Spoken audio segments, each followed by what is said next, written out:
Va ora in onda Radio Giornale Bellunese, notizie quotidiane sulla provincia di Belluno.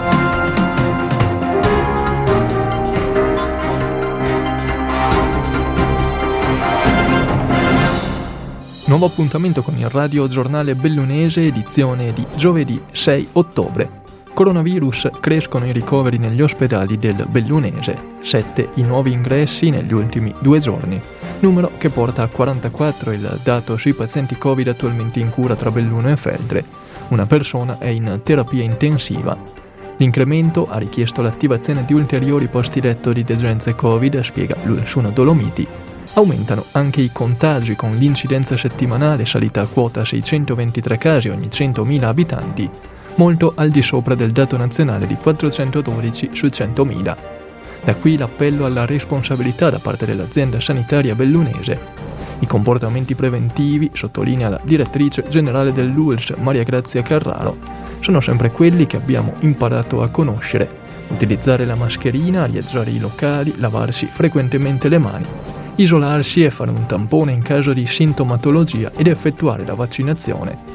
A tal proposito, l'ULSS ricorda che sono ora disponibili i nuovi vaccini anti-Covid bivalenti raccomandati per gli over 60 e disponibili per tutti gli over 12. Furto in un cantiere di Levego, frazione di Belluno. 2 persone sono state denunciate. Fondamentali per risalire all'identità dei 2 presunti autori leggi targa presenti sulla strada provinciale 1 della Sinistra Piave, che hanno permesso di individuare l'auto con il rimorchio avvistata alcune sere fa da un residente nella zona. L'auto in questione stava entrando proprio nel luogo della sottrazione. Dopo la segnalazione alle forze dell'ordine giunte sul posto per i rilievi, le indagini hanno consentito di risalire al mezzo. Incidente automobilistico ieri pomeriggio a Cornei, comune di Alpago. Attorno alle 15 un furgone è uscito dalla carreggiata finendo sotto il piano stradale, andando a sbattere contro un'abitazione.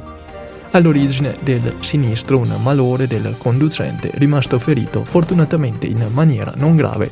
Uscito autonomamente dal mezzo, l'uomo è stato assistito dal personale sanitario del SUEM e trasferito in ospedale, mentre i pompieri hanno messo in sicurezza il veicolo e iniziato le operazioni di recupero. Tragedia del Vajont, cominceranno domani gli eventi di commemorazione per il 59° anniversario del disastro. In mattinata una rappresentanza delle scuole del territorio visiterà il cimitero di Fortogna.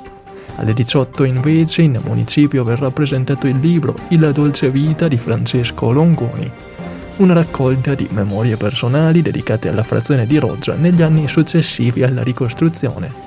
Sabato si terrà la cerimonia del premio Longarone. Il riconoscimento verrà assegnato a 2 protagonisti del mondo del volontariato e del commercio: il presidente del Proloco Roberto Sant e la storica famiglia di gelatieri Perin. Sempre sabato è prevista anche una tavola rotonda organizzata dal Comitato Cittadini per la Memoria. Domenica 9 ottobre, giorno della tragedia, la cerimonia civile e religiosa al cimitero di Fortogna alle 10. In serata a Longarone la veglia in chiesa dalle 21:39. Passiamo allo sport. Hockey, Cortina sul ghiaccio questa sera per la gara di Alps League contro gli austriaci del Linz. Partita al via alle 19:15. Dopo l'impegno odierno gli ampezzani affronteranno sabato i bolzanini dell'Unterland Cavaliers. Sempre a proposito di sport, in programma nel fine settimana tra sabato e domenica la 24 ore di San Martino. Appuntamento al Polisportivo di Belluno. La manifestazione inaugurerà la nuova pista di atletica pronta dopo il completamento dei lavori.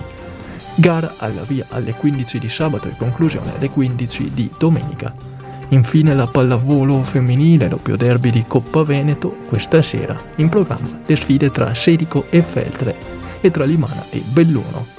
È tutto con questa edizione del Radio Giornale Bellunese. Grazie per essere stati all'ascolto e buon proseguimento di giornata in compagnia di Radio ABM, voce delle Dolomiti.